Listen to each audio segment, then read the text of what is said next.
So, shifting gears to your life's passion, can you talk about how you open the book with Attica?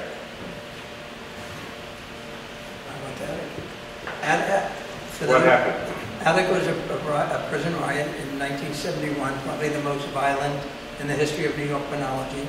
And I had been in correspondence with several inmates in Attica, and when they took over the yard and they didn't trust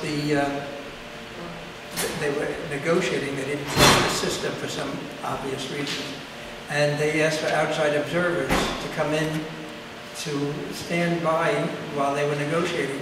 And I got a call from Assemblyman Arthur Eve asking if I said the inmates put me on the list to come up to Attica, would I come up? And I did not have much experience with prison riots, and I said I would come, but can I bring two guys from Fortune with me? And they said yes, Kenny Jackson and Mel Rivers.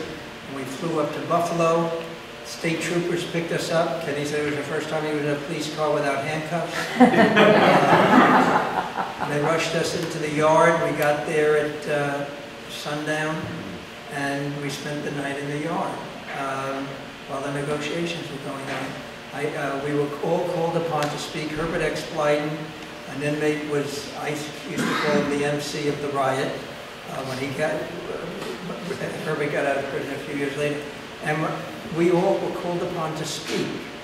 Now when you're sitting in a yard with guys with guns all around you, and 1,000 very angry inmates and 35 hostages in improvised tents there, it was tense, it was frightening, and I was scared to death.